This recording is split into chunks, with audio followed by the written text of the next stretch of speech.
Muchísimas gracias por la invitación y por la oportunidad de estar aquí con ustedes. Buenas tardes a todos. Perdón, porque tengo la pantalla duplicada, a ver si ahora lo hago bien y si no cambiaremos. Ahora sí, en principio. Deberían ahora poder ver la presentación, ¿correcto? Perfecto. Bueno, muchas gracias. Bueno, pues de nuevo repito la calurosa invitación que he tenido. Me parece que también allí además cuento con algún apoyo, como la doctora Casallas y la doctora Reyes, que me han enviado una foto, así que un saludo muy, muy caluroso a las dos. En los próximos minutos yo voy a hablar, ¿no? Más enfocado hacia la esclerosis múltiple y también un poco cómo hemos ido viendo esta evolución en estos últimos años. Eh, el título hace referencia a terapias personalizadas, pero yo creo que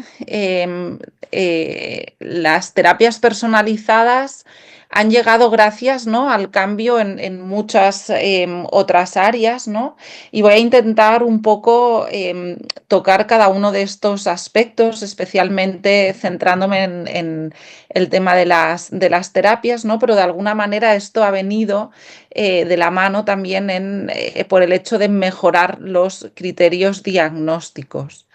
Si recuerdan, o al menos yo lo recuerdo en algún momento estudiar así, ¿no? Que la esclerosis múltiple la teníamos que diagnosticar en base a tener, ¿no?, una serie de brotes diseminados en espacio y en tiempo, y esto, pues con el uso de la resonancia a lo largo de estos últimos años, conocen que hemos ido, ¿no?, cambiando de una forma drástica la manera en la que diagnosticamos a nuestros pacientes. Y de hecho, esto lo que nos ha llevado, ¿no?, como indican estas gráficas, lo que pueden ver aquí es como cada vez vamos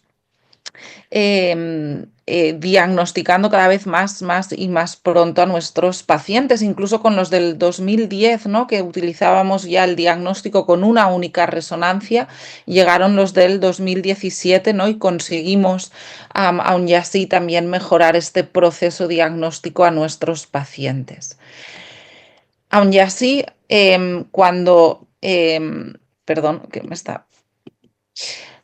¿no? Y esto pues lo hemos podido ver en el trabajo que realizamos en el CEMCAT, ¿no?, en el que pues vimos que cada vez el diagnóstico, como ven aquí, en función de los diferentes criterios diagnósticos era más temprano, pero quizás lo que es más importante, ¿no?, es que esto nos lleva a un inicio del tratamiento mucho más precoz y por tanto que nuestros pacientes a largo plazo presenten una menor discapacidad. Sin embargo, aún estamos un poco en esta ventana, ¿no?, que requerimos tener un brote, ¿no?, de la enfermedad, un primer síntoma para nosotros poder establecer una serie de criterios diagnósticos. Pero en ocasiones, ¿no?, nos encontramos, por ejemplo, con este caso, que es de la consulta de hace unas semanas, ¿no?, que era pues un chico joven, en este caso varón, que se había hecho una resonancia por una cefalea aparentemente tensional, ¿no? Y le aparecen una serie de lesiones que imagino que pueden apreciar bien, ¿no?, porque tenemos aquí en el pedúnculo cerebral, también así varias lesiones a nivel supratentorial, periventriculares, ¿no? Y lo bueno o la diferencia que van a marcar esta revisión que se va a publicar en los próximos meses o en las próximas semanas, esperemos, es que actualmente o con los nuevos criterios diagnósticos que vendrán podremos movernos más allá. Podremos diagnosticar a estos pacientes de una esclerosis múltiple y, por tanto, estos pacientes podrán acceder a estos tratamientos precoces como hablábamos, ¿no? Y aquí pues ven cómo en este caso, ¿no?, los pacientes que cumplan diseminación en espacio, a priori ya únicamente con 2 topografías no sería suficiente. En este caso el paciente tenía 3, tenía también bandas oligoclonales positivas y lo que probablemente no cumplía era el número requerido, ¿no?, de este signo de la vena central. Así que lo que pues hace unos meses a este paciente, ¿no? No le hubiéramos podido dar un nombre y apellidos, un diagnóstico, en el futuro o ya incluso conociendo, ¿no? Esta publicación en el último congreso ECTRIMS podríamos ofrecerle, ¿no? El diagnóstico de esclerosis múltiple y por tanto abrirle todo ¿no? Un abanico de terapias, ¿no? Y de estrategias terapéuticas.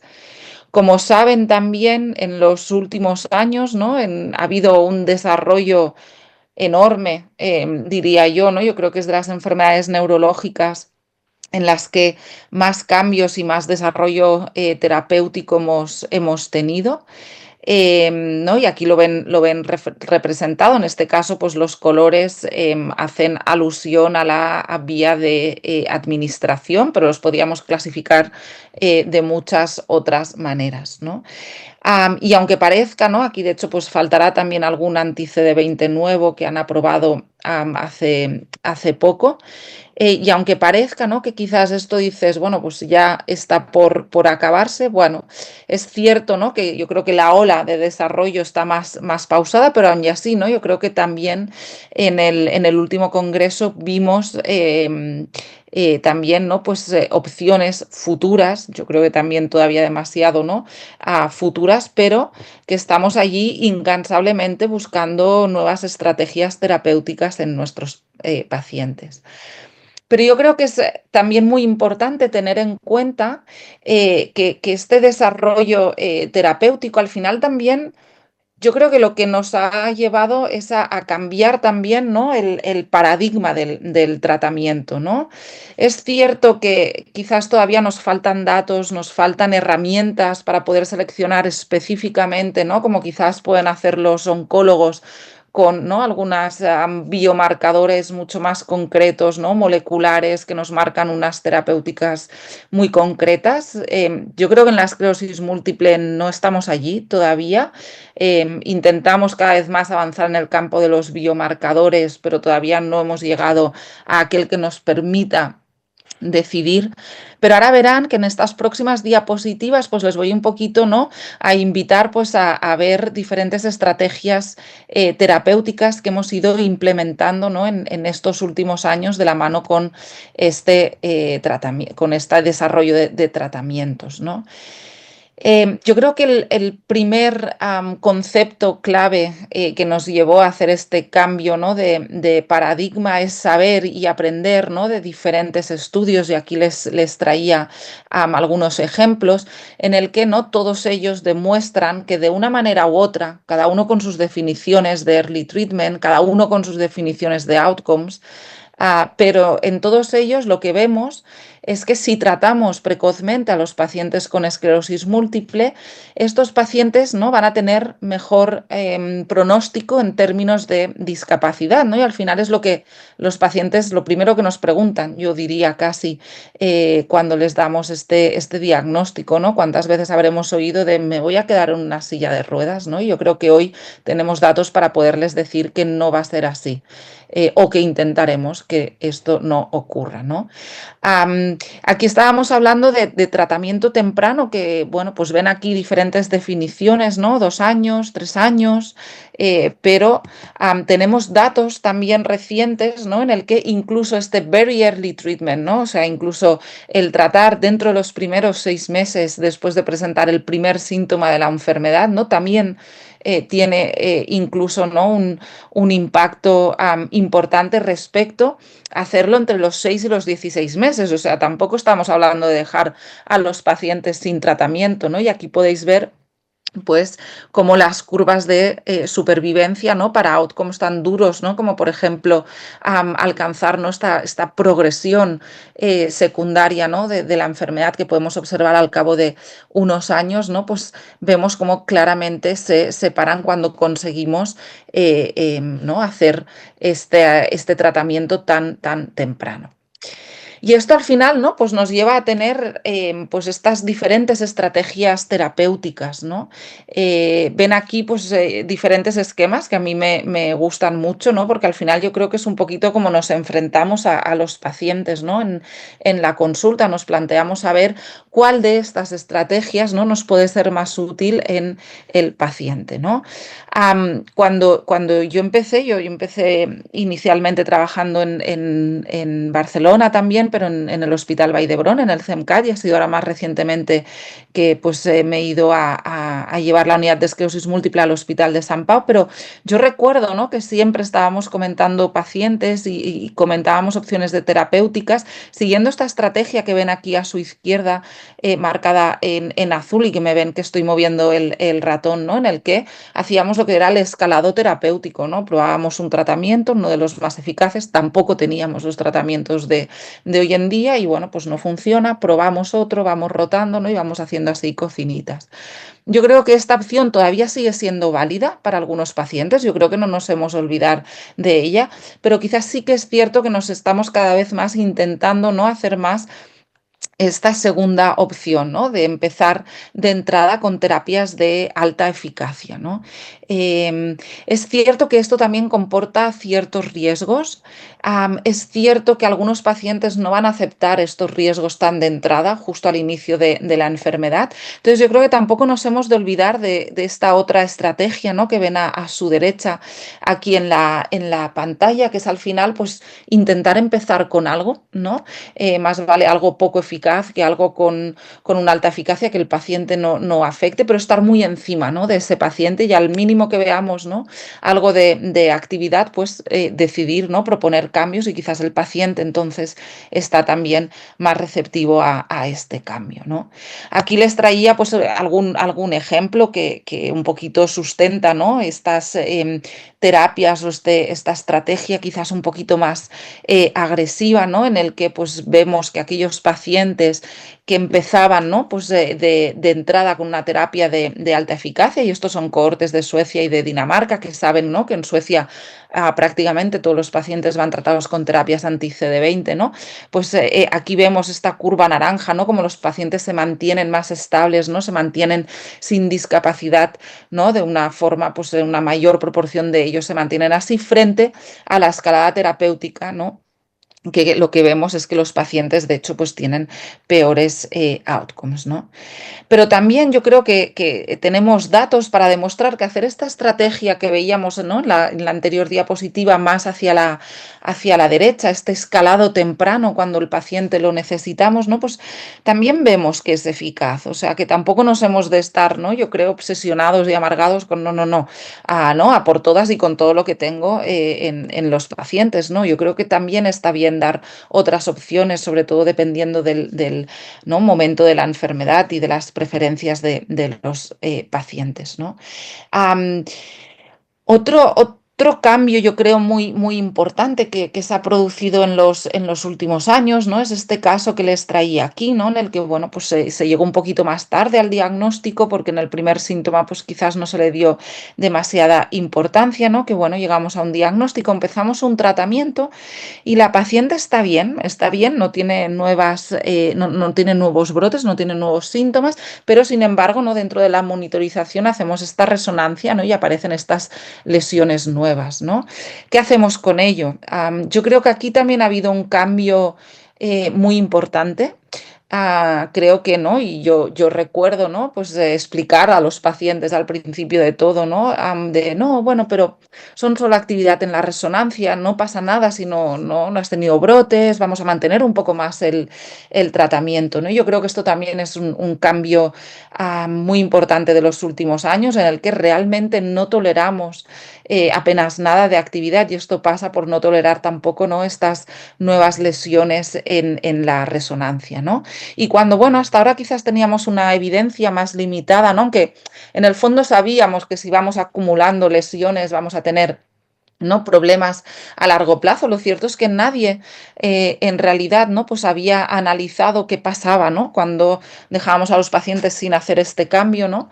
Versus hacer este cambio basado en este caso, como veis, pues en diferentes thresholds, ¿no? De actividad radiológica, ¿no? Y os traía aquí para compartir este estudio reciente del año pasado, en el que veis que lo que demuestra es que la actividad radiológica importa, ¿no? Y que dejar a los pacientes que tienen dos o más lesiones sin hacer este cambio, ¿no? Pues en el fondo, otra vez, de nuevo, lo que ¿no? Nuestro subconsciente ya nos decía, pero demostramos que tienen, ¿no? También peores outcomes durante el seguimiento. Por tanto, lo que yo creo que aquí un poquito intentaba con estas diapositivas mostrarles, ¿no? Es que pues quizás nos hemos de olvidar de estas casillas tan rígidas, y aquí traigo una cosa súper antigua, ¿eh? Pero bueno, era un poquito pues, ¿no? Que sí que en algún momento estuvimos ahí todos empecinados en de no, y esto y cambio, y esto y para arriba y para abajo, y flechas, que eran algoritmos que dices, o sea, esto es muy difícil de seguir, ¿no? Y yo creo que cada vez más el ejercicio en realidad, ¿no? Que hemos de hacer es este de aquí, ¿no? Es el decir, tengo un paciente, ¿no? Delante en la consulta con una serie de características, ¿no? Y pensar realmente, ¿no? De todas las opciones que tenemos hoy en día, que son muchísimas, cuáles nos pueden ser más útiles en este paciente en concreto, ¿no? Y para ello, pues vamos a utilizar, ¿no? Diferentes estrategias y normalmente solemos poner en la balanza, ¿no? Diferentes factores de mal pronóstico, que no quiere decir, ¿no? Que estos pacientes vayan a tener una mejor o peor respuesta al tratamiento, simplemente que tenemos estos datos, que ya tenemos suficiente evidencia para saber, ¿no? Que un paciente hombre, un paciente más añoso, un paciente que tiene, ¿no? Una alta carga lesional, etcétera, porque no los voy a enumerar todos, van a ir mal y que por tanto quizás tenemos que o bien monitorizar mucho más de cerca si no está preparado para una alta eficacia, o bien ir de entrada a hacer un tratamiento de alta eficacia. Y yo creo que la cosa se ha llegado a complicar tanto, ¿no?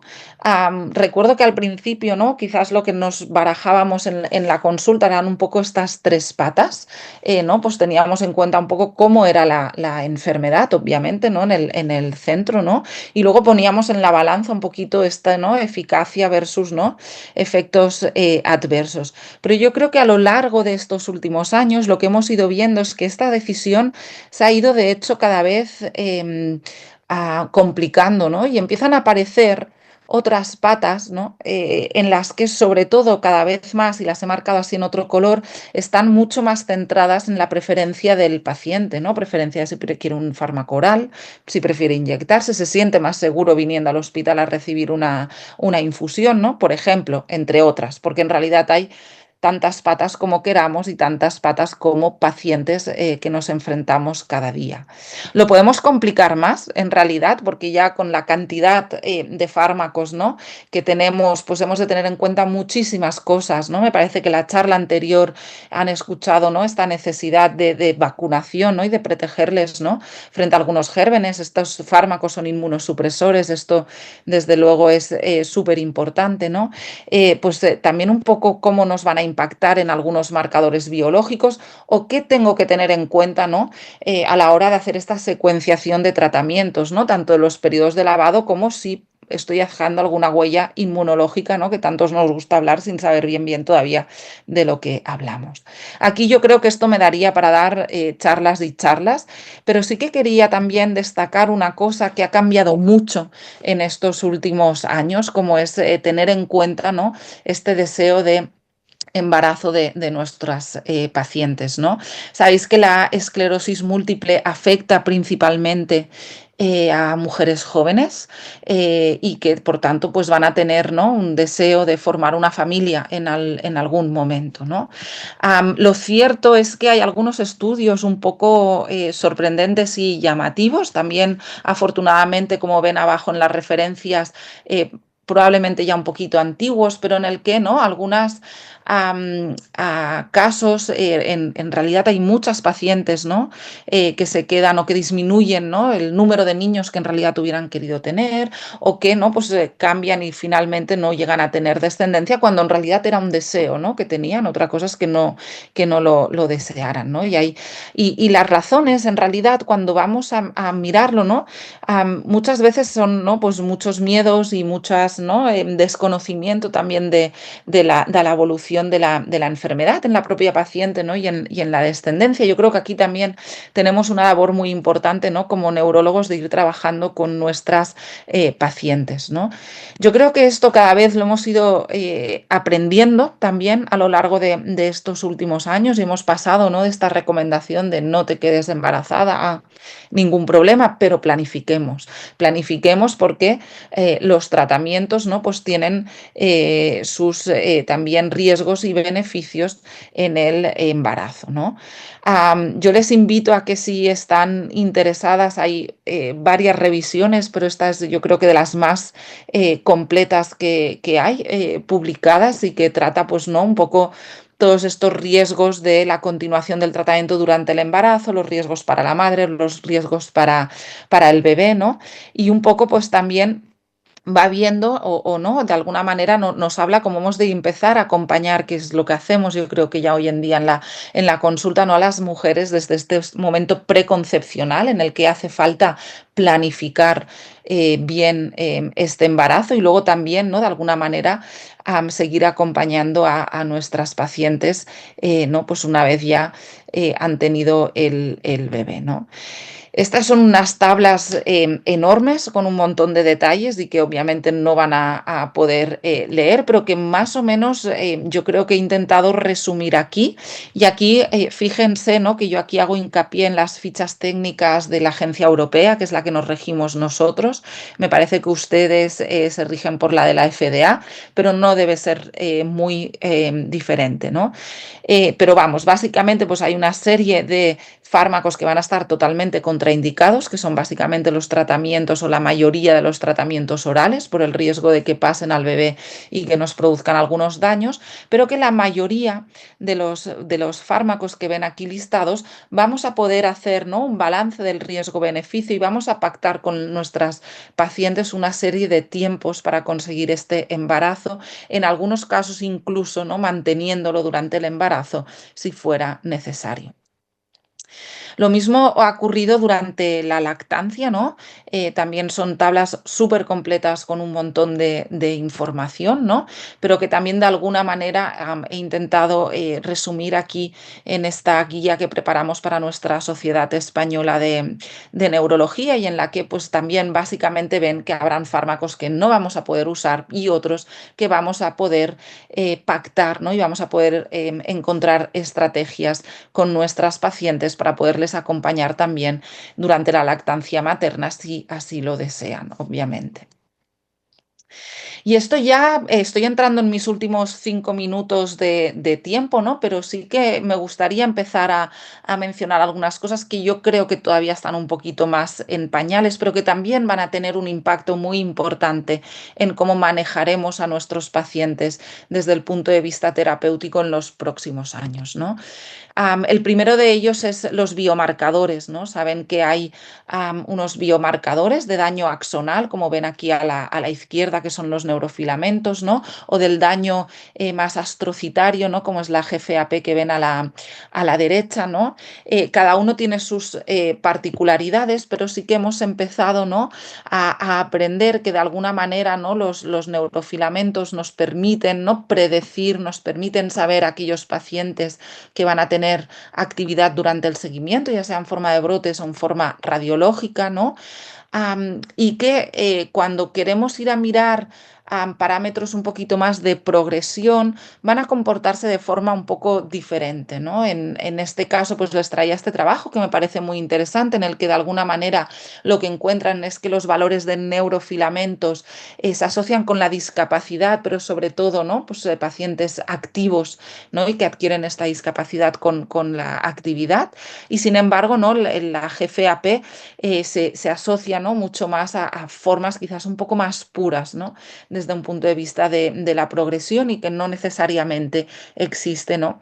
esta, esta actividad subyacente, ¿no? Esto ha llevado, hay varias revisiones también al respecto, al ver, ¿no?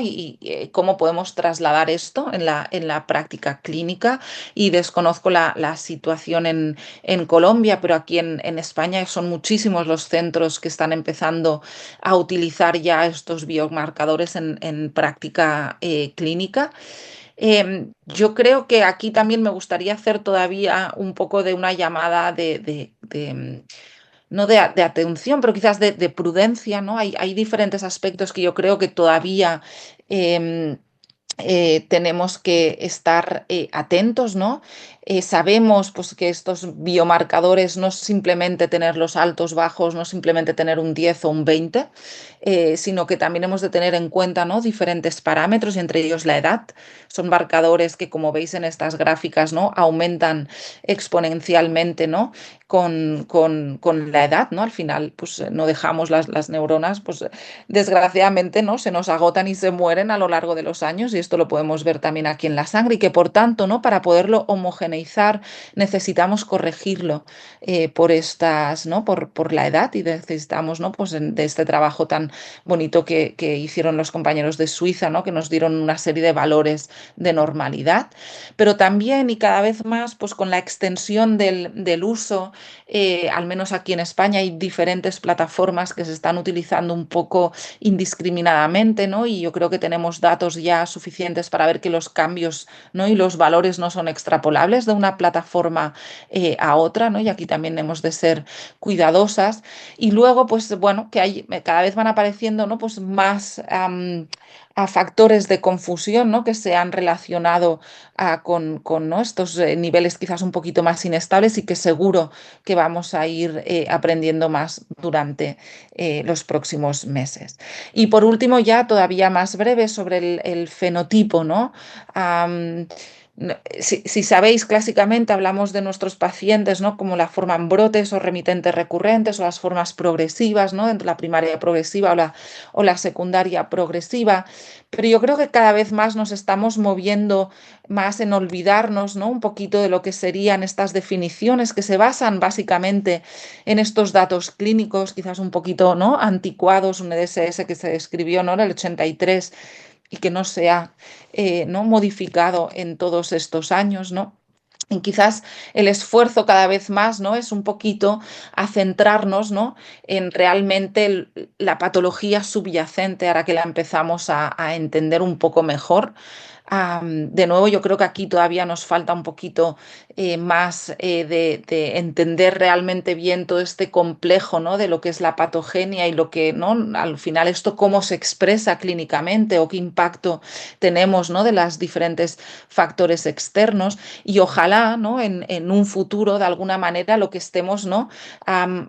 Etiquetando a nuestros pacientes, por ejemplo, ¿no? pues un mismo paciente con una misma progresión, ¿no? pues en este caso el daño axonal tiene un papel, ¿no? mucho más pronunciado, por ejemplo, ¿no? que esta inflamación más crónica. Sin embargo, en otro quizás nos importa más ir, ¿no? a hacer este target más específico en la inflamación crónica, si en algún momento disponemos de algún fármaco específico para ello, ¿no? Y con todo esto, pues yo ya llego a las conclusiones prácticamente en tiempo, dos minutos por detrás de los 25, ¿no? Y un poquito les traía aquí yo creo que, ¿no? los take home messages, ¿no? Para llevarnos de cómo, ¿no? ha ido evolucionando y cambiando cada vez para algo más temprano y más, ¿no? Más accurate, ¿no? Ahora no me sale la palabra, ¿no? Un diagnóstico más certero en nuestros pacientes, y cómo esto, de hecho, lo que nos ha ido ¿no? llevando a este cambio en el paradigma, no solo a tener más desarrollo de fármacos, pero poderlos utilizar mejor y poderlos individualizar mejor, que es cierto que no tenemos una molécula como puedan tener, ¿no? pues otros compañeras en otras enfermedades, pero creo que cada vez somos mejores, ¿no? En individualizar y en tener en cuenta otros aspectos que importan realmente a nuestros pacientes, ¿no? Y en un futuro yo creo que esto pues empezaremos también a aplicarlo cada vez más en la práctica clínica, que necesitamos una curva de aprendizaje y que va a ser exponencial, va a ser mucho más rápido de lo que hemos ido con los cambios en el tratamiento y ojalá por el uso de estos, ¿no?, biomarcadores en práctica clínica llevemos, ¿no?, de alguna manera también a poder mejorar y personalizar más estos tratamientos en función realmente del mecanismo que está llevando a nuestros pacientes a tener estos síntomas.